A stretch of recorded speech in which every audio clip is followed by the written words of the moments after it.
To D chemistry hub. आज हम हमारे थर्ड लेक्चर पर हैं जो बेसिकली डिपेंड्स है कि फैक्टर अफेक्टिंग द कंडक्टिविटी।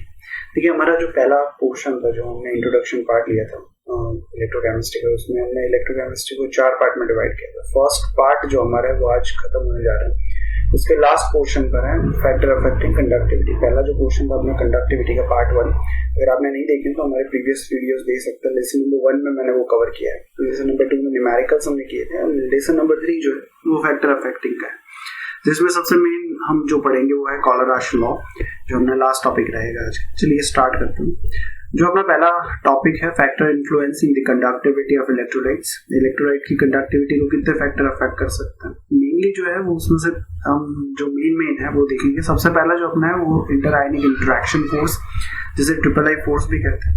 कई बार इसे हम ट्रिपल आई की जगह कई बार इसे इस तरीके से लिखा जाता है इंटर आयनिक अट्रैक्शन फोर्स भी कहते हैं, IIA। देन आफ्टर दूसरा रहेगा अपना polarity of the solvent. Polarity of solvent का मतलब जैसे H2O है, H2O क्या एक पोलर सॉल्वेंट है, तो पोलर सॉल्वेंट में पोलर सॉल्यूट ज्यादा सॉल्युबल होता है, तो नॉन पोलर में नॉन, जिसे कहते हैं लाइक डिसॉल्व लाइक वाला कंसेप्ट। ठीक है, तो वो किस तरीके से कंडक्टिविटी को अफेक्ट करेगा वो सेकंड रहेगा। देन आफ्टर हम देखेंगे विस्कोसिटी ऑफ द मीडियम। अपना जो सॉल्वेंट है वो कितना ज्यादा विस्कस है, उस पर इलेक्ट्रोलाइट की सॉल्युबिलिटी और कंडक्टिविटी किस तरीके से अफेक्ट करती है वो देखेंगे। देन आफ्टर अपने जो नेक्स्ट फैक्टर रहेगा वो है टेम्परेचर। टेम्परेचर किस तरीके से कंडक्टिविटी को अफेक्ट करता है वो हम देखेंगे। लास्ट और सबसे ज्यादा इंपॉर्टेंट अपना है वो है डाइल्यूशन। डाइल्यूशन अपने आप में सबसे इंपॉर्टेंट अलग से टॉपिक है, जिसमें कॉलराश लॉ अलग से एडिशनली हम पढ़ेंगे। डाइल्यूशन से कई बार क्वेश्चंस जो है AIPMT नीट JEE ऐसे फिर एम्स वहां से डायरेक्टली क्वेश्चंस पूछे जाते हैं। अगर आप हायर स्टडीज में भी जाए, अगर आप प्रॉपर्ली केमिस्ट्री को आगे BSc और MSc के ऊपर भी जाएंगे तो आपका डाइल्यूशन वाला जो कॉलराश लॉ है वो वहां पर भी देखने को मिलेगा आपको, तो ये सबसे ज्यादा इंपॉर्टेंट टॉपिक रहेगा। चलिए स्टार्ट करते हैं। पहला अपना इंटर आयनिक इंटरेक्शन फोर्स, जिसे ट्रिपल आई फोर्स कहेंगे। तो देखिए इंटर आयनिक इंटरेक्शन फोर्स क्या है, एक ऐसा फोर्स जो आयंस के बीच में लगता है। जैसे सपोज मैं एक एग्जांपल लेता हूँ सोडियम का, NaCl सोडियम क्लोराइड, तो NaCl में Na प्लस NCl माइनस दोनों एक दूसरे को अट्रैक्ट कर रहे हैं, तो कैटायन एंड एनायन जो अट्रैक्शन के बीच में लगता है उसे हम क्या कहते हैं इंटर आयनिक इंटरेक्शन या इंटर आयनिक अट्रैक्शन फोर्स।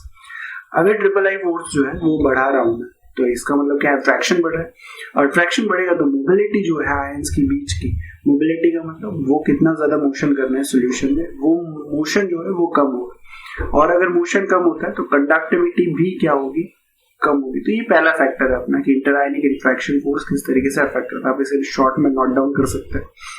दूसरा फायदा ये है कि इंटर आयनिक इंटरेक्शन फोर्स जो है सबसे बेसिक है, उसी के ऊपर दूसरे जो फैक्टर्स है वो इजीली समझाए जा सकते हैं। For example polarity of solvent की मैं अगर बात करूँ तो पोलैरिटी का मतलब क्या है कि सॉल्वेंट आपका कितना पोलर है। जैसे H2 is a polar solvent, benzene, CCl4 they are non polar solvents. तो अगर आपका सॉल्वेंट पोलर है, पोलर होने का मतलब क्या है कि वो H plus and OH minus जो बन रहा है, यानी कि कैटायन और एनायन वो बना रहा है, तो अगर आपका सोल्यूट भी कैटायन और एनायन बना रहा है तो उनके बीच में अट्रैक्शन ज्यादा रहेगा, तो वो ज्यादा सॉल्युबल होंगे, जिसे हम एक कंसेप्ट से समझ सकते हैं लाइक डिसॉल्व लाइक वाले कंसेप्ट से। तो पोलर सॉल्वेंट की पोलैरिटी अगर मैं बढ़ा रहा हूँ, जो जितना ज्यादा पोलर होगा तो उसमें पोलैरिटी के अकॉर्डिंग जो आपके इलेक्ट्रोलाइट है वो ज्यादा सॉल्युबल होंगे, और ज्यादा सॉल्युबल होंगे इसका मतलब उनका आयोनाइजेशन बढ़ेगा, और आयोनाइजेशन बढ़ेगा, आयन ज्यादा मिल रहा है तो कंडक्टिविटी भी क्या होगी, इंक्रीज होगी। तो ये एक छोटा सा कंसेप्ट है। देन थर्ड अपना है viscosity of the medium. Viscosity का मतलब वो कितना सॉल्वेंट जो है सोल्यूट को कितना ज्यादा अटैच करके रख रहा है, उसे हम क्या कहते हैं विस्कोसिटी। तो सपोज करिए जैसे अपने पास एक वाटर का सैंपल, वाटर है, एक ऑयल सैंपल, तो दोनों में से ज्यादा कौन अट्रैक्ट कर पाएगा, तो ऑयल सैंपल। तो ऑयल सैंपल में देखा जाए तो मोबिलिटी क्या होती है, कम होती है। इसका मतलब विस्कोसिटी अगर मैंने बढ़ाई, ठीक है, तो कंडक्टिविटी क्या होगी, डिक्रीज होगी। सिंपल सा एग्जांपल वाटर एंड ऑयल का आप ले सकते हैं। तो वाटर जो है उसमें ज्यादा विस्कस नहीं है, इसलिए वहां पर कंडक्टिविटी ज्यादा है, बट ऑयल जो है वो ज्यादा विस्कस है, वो सोल्यूट को ज्यादा अट्रैक्ट करके रखेगा, तो उसकी कंडक्टिविटी क्या होगी, कम। देन नेक्स्ट अपना है टेम्परेचर। तो अगर मैं टेम्परेचर बढ़ाने का मतलब क्या है कि मैंने क्या किया, एक इलेक्ट्रोलाइटिक सोल्यूशन है उसको गर्म करना स्टार्ट किया, तो होगा क्या कि उनके बीच का इंटर आयनिक इंटरेक्शन फोर्स क्या होगा, कम। इंटर आयनिक इंटरेक्शन फोर्स कम होगा, इसका मतलब उनकी काइनेटिक एनर्जी बढ़ेगी।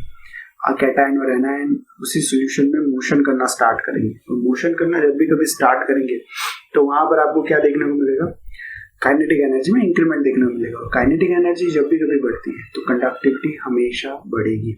तो ये इतने मोस्ट इम्पॉर्टेंट अपने क्या है फैक्टर्स हैं जो ज्यादा देखने को मिलते हैं।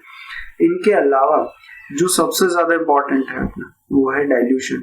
अलग से एक टॉपिक JEE और नीट के लिए सबसे ज्यादा इम्पोर्टेंट टॉपिक आप कह सकते हैं।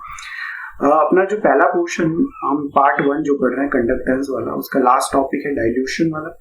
तो अगर कंडक्टेंस में से क्वेश्चंस आते हैं तो वो हमेशा डाइल्यूशन में से ही आते हैं।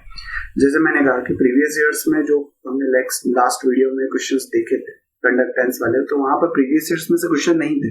क्यों? क्योंकि डाइल्यूशन में से सबसे ज्यादा क्वेश्चन पूछे जाते हैं। कॉलरास लॉ है तो ये हमेशा पूछे जाने वाले क्वेश्चंस में से, तो आप इस टॉपिक को मोस्ट इंपॉर्टेंट भी कर सकते हैं।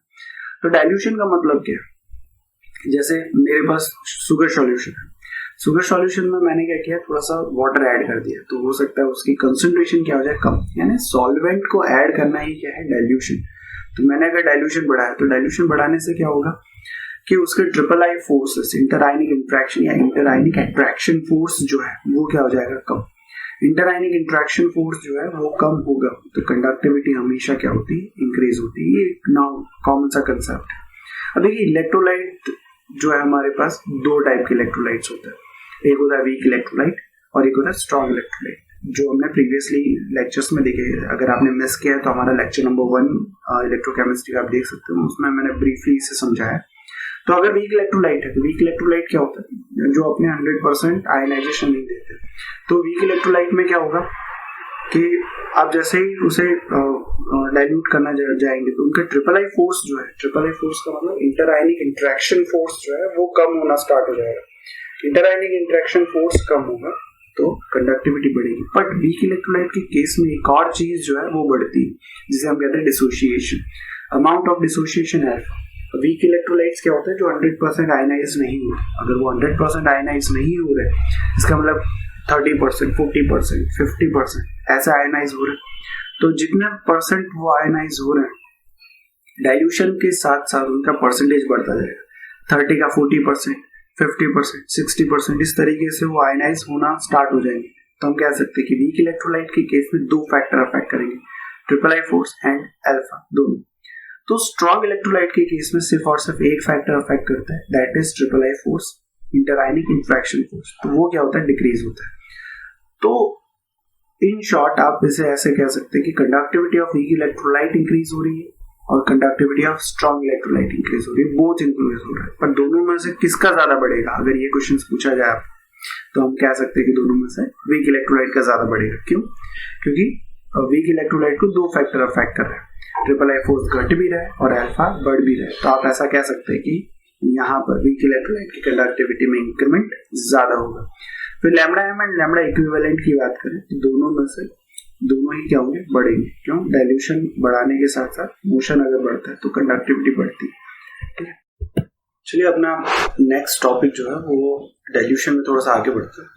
डाइल्यूशन में स्पेसिफिक कंडक्टिविटी किस तरीके से अफेक्ट करेगी। हमने अभी देखा कि कंडक्टिविटी जो है वो इंक्रीज होती है, बट स्पेसिफिक कंडक्टिविटी किस तरीके से इंक्रीज या डिक्रीज होगी। तो यहाँ पर स्पेसिफिक कंडक्टिविटी हमेशा डिक्रीज होती है, चाहे वो स्ट्रॉन्ग इलेक्ट्रोलाइट हो चाहे वीक इलेक्ट्रोलाइट। अगर मैं डाइल्यूशन बढ़ाता हूँ तो स्पेसिफिक कंडक्टिविटी हमेशा डिक्रीज होगी। ये एक सबसे अच्छा फैक्टर है जो बहुत बार क्वेश्चन JEE और नीट में एज ए थियोरेटिकल कंसेप्ट पूछा गया है। ठीक है, तो ये आप इसे इस तरीके से देख सकते हैं। तो सपोज मैं एक एग्जांपल ले रहा हूँ कि मेरे पास एक बीकर है जिसमें मैंने प्रीवियसली भी हमने देखा था कि जो स्पेसिफिक कंडक्टिविटी जिसे हम कप्पा कहते हैं, तो कप्पा के केस में क्या है कि उसका जो बेसिक डेफिनेशन है उसके अकॉर्डिंग है। जैसे बीकर है मेरे पास, दो इलेक्ट्रोड्स हैं, दोनों के बीच का डिस्टेंस कितना, 1 सेंटीमीटर। एरिया जो इलेक्ट्रोलाइटिक सॉल्यूशन में डीप किया हुआ है वो है 1 सेंटीमीटर स्क्वायर। इसका मतलब वॉल्यूम कितना है, 1 सेंटीमीटर क्यूब। तो उसमें जितने भी आयंस हैं उन आयंस की जो टोटल कंडक्टिविटी होगी उसे ही क्या कहते हैं, उसका specific conductivity.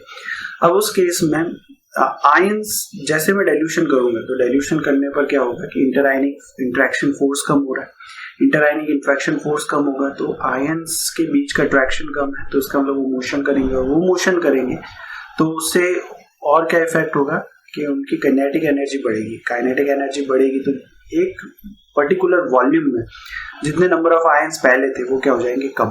For example suppose मैं ऐसा कह रहा हूँ कि डाइल्यूशन मैंने नहीं किया, उससे पहले 1 सेंटीमीटर क्यूब वॉल्यूम यानी 1 ml सोल्यूशन में 1000 आयंस थे, तो यानी कि कंडक्टिविटी जो थी वो कितने आयंस की थी, 1000 आयंस की।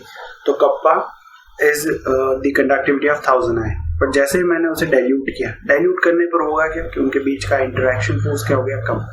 अब इंटरेक्शन फोर्स कम हो गया तो इसका मतलब पहले जितने आयंस आ रहे थे उससे कम आयंस आएंगे।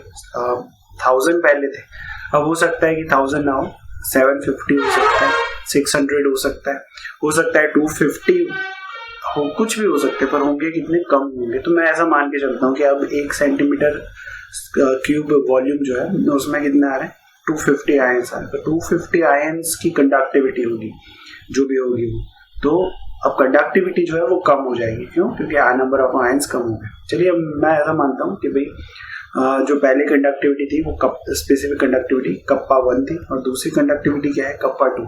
तो इसका मतलब कौन ज्यादा होगा, कप्पा 1 ज्यादा होगा। तो ये बहुत अच्छा कंसेप्ट है कि भाई ऐसे क्वेश्चन भी पूछ सकते हैं, which of the following is true, which of the following is incorrect.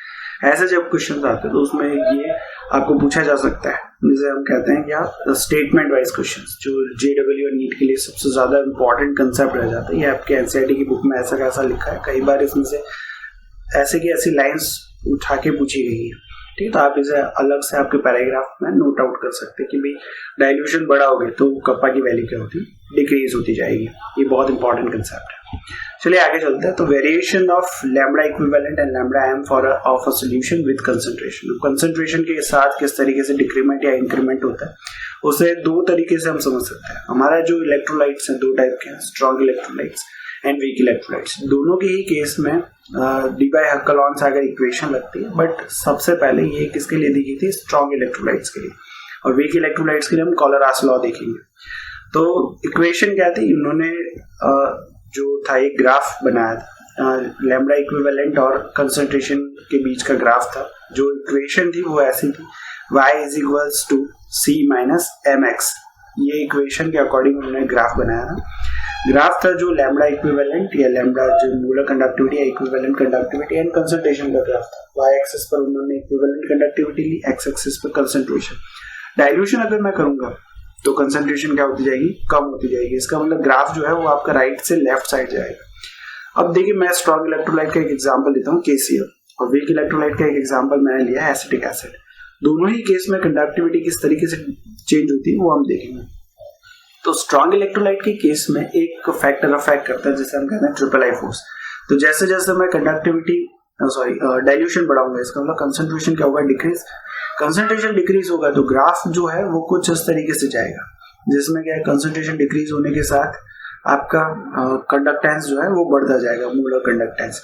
देखिए ये ग्राफ जो है अभी तक टच नहीं हुआ है y एक्सिस पर। अगर मैं इसे एक्सटेंड करूं तो ये टच होगा एक फाइनल, जहां पर कंसंट्रेशन क्या होता है, जीरो कंसंट्रेशन यानी डाइल्यूशन क्या होगा, इन्फिनिटी। इसीलिए उसे क्या कहते हैं, इन्फिनिटी मोलर कंडक्टेंस या equivalent conductance at infinity dilution. But ये वीक इलेक्ट्रोलाइट के केस में ऐसा नहीं मिलेगा। वीक इलेक्ट्रोलाइट के केस में कुछ ऐसा मिलेगा, कंडक्टेंस पहले बढ़ेगी नहीं, फिर सडनली बढ़ेगी। क्यों? क्योंकि वहां पर 2 फैक्टर अफेक्ट कर रहे हैं। अभी अभी जैसे मैंने आपको बताया, triple I force and alpha, दोनों 2 फैक्टर अफेक्ट कर रहे हैं, इसलिए ग्राफ जो है सडनली इंक्रीज होगा। हर एक पॉइंट पर आप देखेंगे तो वीक इलेक्ट्रोलाइट की कंडक्टिविटी कम है किससे, स्ट्रॉन्ग इलेक्ट्रोलाइट से। वो हमेशा ज्यादा ही रहेगा स्ट्रॉन्ग इलेक्ट्रोलाइट के केस में, बट जो इंक्रीमेंट है ज्यादा किस में आएगा, वीक इलेक्ट्रोलाइट में। स्टेटमेंट्स पर आप ध्यान दीजिए, वीक इलेक्ट्रोलाइट के केस में कंडक्टिविटी में इंक्रीमेंट स्ट्रॉन्ग इलेक्ट्रोलाइट के केस से ज्यादा है, बट हर एक कंसंट्रेशन पॉइंट पर स्ट्रॉन्ग इलेक्ट्रोलाइट की कंडक्टिविटी हमेशा ज्यादा ही रहेगी। क्यों? क्योंकि वहां पर पहले से 100% आयनाइजेशन है, पर वीक इलेक्ट्रोलाइट के केस में 100% आयनाइजेशन नहीं होता। ऐसे क्वेश्चंस आपको स्टेटमेंट में पूछ सकते हैं, इसलिए इस पर ध्यान दीजिएगा। देन नेक्स्ट अपना आगे चलते हैं थोड़ा सा वीक इलेक्ट्रोलाइट की बात करें तो ये एक इम्पॉर्टेंट पॉइंट है for the same concentration as I see कि वीक इलेक्ट्रोलाइट और स्ट्रॉन्ग इलेक्ट्रोलाइट की सेम कंसंट्रेशन अगर आप लेते हैं तो हमेशा और हमेशा वीक इलेक्ट्रोलाइट के लिए equivalent conductance and molar conductance की वैल्यू कंपैरेटिवली क्या होगी, लेस स्ट्रॉन्ग इलेक्ट्रोलाइट की। क्यों? क्योंकि स्ट्रॉन्ग इलेक्ट्रोलाइट पहले से 100% आयनाइज्ड है। फिर eight infinity dilution weak electrolyte 100% dissociate हो जाता है, ऐसा हम मान सकते हैं, ठीक है। तो स्ट्रॉन्ग इलेक्ट्रोलाइट भी हो सकता है, वो तो पहले से 100% है, पर वीक इलेक्ट्रोलाइट ऐसा मान सकते हैं कि 100% क्या हो गया, डिसोशिएट हो गया है। तो उस केस में उसकी कंडक्टिविटी हम ऐसा कह सकते हैं कि भाई 100% ये मैक्सिमम है, उससे ज्यादा नहीं होगी। फिर in case of strong electrolyte we can calculate lambda M at infinity और zero concentration by expanding extrapolation. मैंने जैसे कहा आप लाइन बढ़ा के उससे फाइंड आउट कर सकते हैं। ये तीन जो है मोस्ट इम्पॉर्टेंट उससे इंटरफेरेंस निकले, जो हमारा ऑब्जर्वेशन है इस ग्राफ से, वो ये 3 पॉइंट्स सबसे ज्यादा इंपॉर्टेंट है, वो हमें नोट डाउन करके रखना है। But in the case of weak electrolyte, we cannot be calculated lambda m infinity when lambda m 0 by extrapolation of or practical method. तो ये बहुत ज्यादा इंपॉर्टेंट लाइंस हैं, तो आप इसे नोट डाउन करके रखिएगा, ये कई बार क्वेश्चंस पूछ सकते हैं इनमें से। चलिए अपना नेक्स्ट टॉपिक कॉलराश लॉ, सबसे ज्यादा इंपॉर्टेंट, जो इसी पर बेस है, डाइल्यूशन पर बेस है, ठीक है। तो ये क्या कहता है कि एट इन्फिनिटी डाइल्यूशन आपने बहुत ज्यादा पानी डाल दिया है, बहुत ज्यादा पानी डाल दिया है, इसका मतलब सॉल्वेंट बहुत ज्यादा डाल दिया, उससे क्या होगा कि जो इंटरआयनिक इंट्रैक्शन फोर्स है वो लगभग 0 हो चुके हैं। इंटरआयनिक फोर्स जो है 0 है, इसका मतलब वहां पर हर कोई क्या करेगा, फ्रीली एक दूसरे से क्या रहेगा, अलग से मोशन करेगा। Eight infinity dilution each ion make a definite contribution toward equivalent conductance of electrolyte irrespective of the nature of ion with which it is associated, and the value of equivalent conductance at infinity dilution for any electrolyte is the sum of contribution from its constituent ion. चलिए इसे समझा दूंगा किस तरीके से करता है।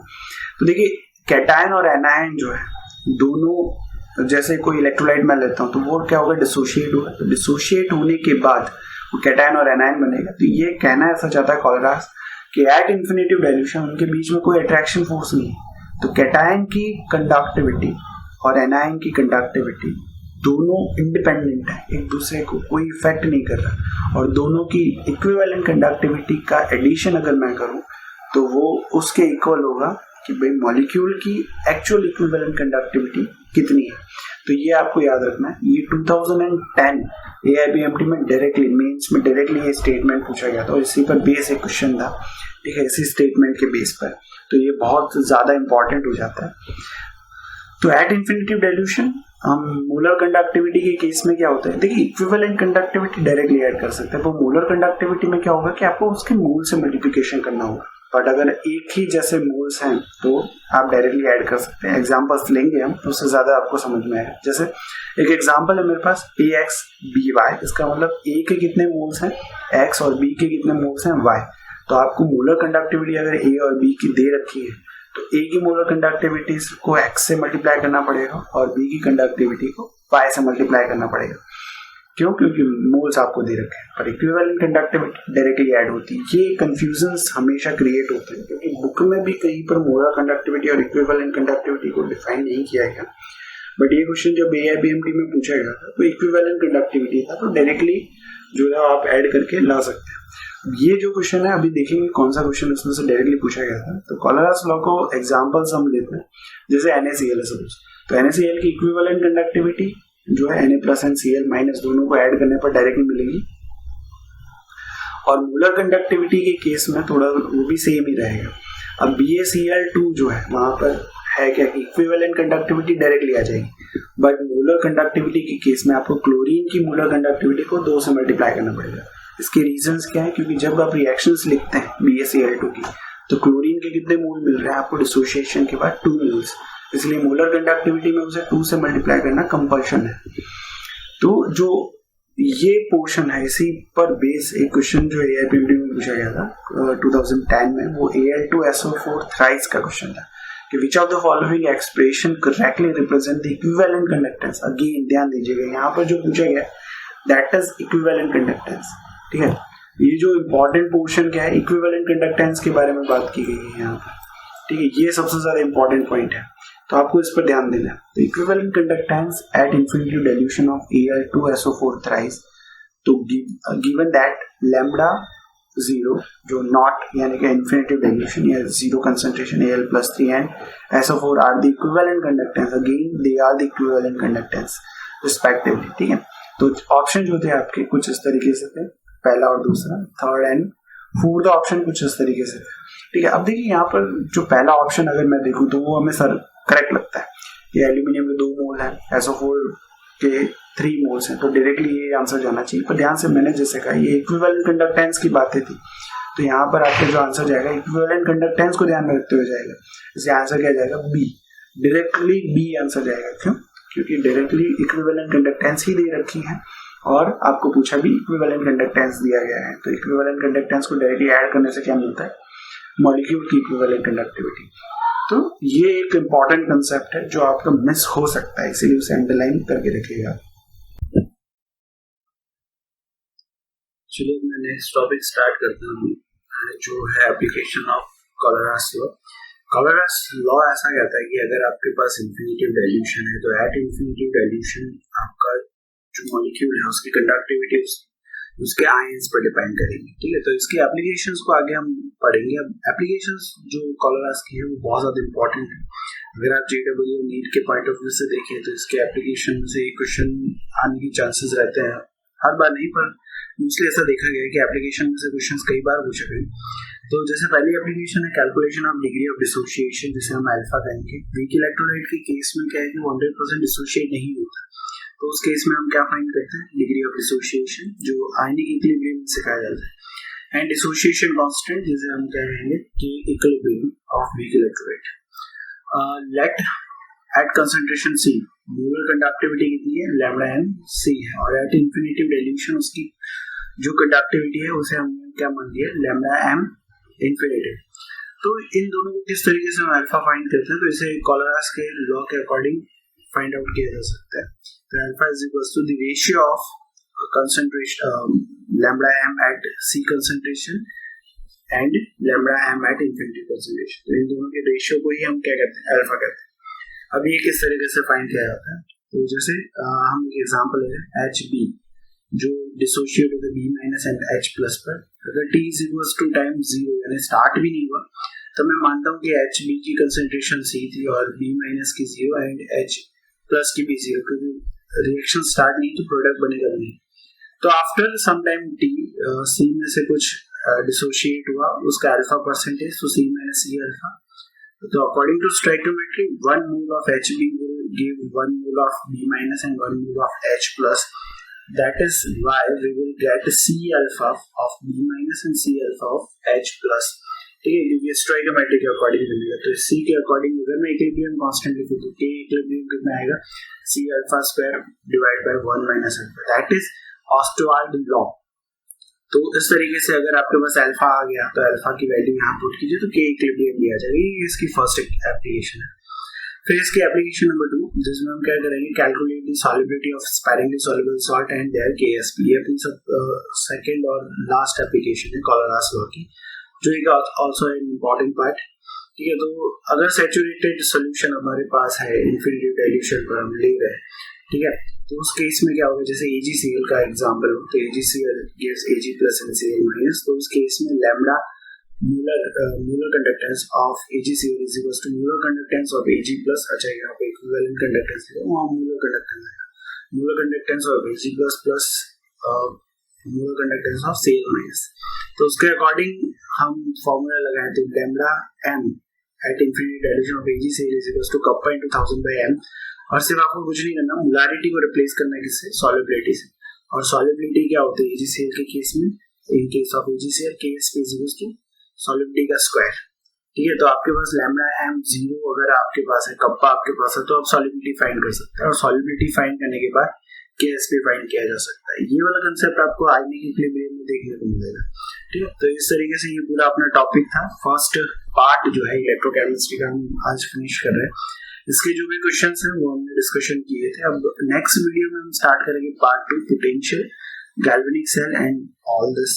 ठीक है, अगर आपको इसमें से कुछ क्वेरीज है आपके रिलेटेड तो आप हमें व्हाट्सएप कर सकते हैं। या फिर आप हमें मेल कर सकते हैं। अगर आपने हमारे प्रीवियस वीडियोस नहीं देखी तो लिंक मैंने शेयर की है, आप उसे ओपन करके वीडियोस भी देख सकते हैं। और सब्सक्रिप्शन अगर आपने नहीं किया है चैनल का तो सब्सक्रिप्शन भी कर सकते हैं, जिससे कि फर्दर वीडियोस जब भी मैं अपलोड करूँ तो आपको नोटिफिकेशन मिले। Thank you.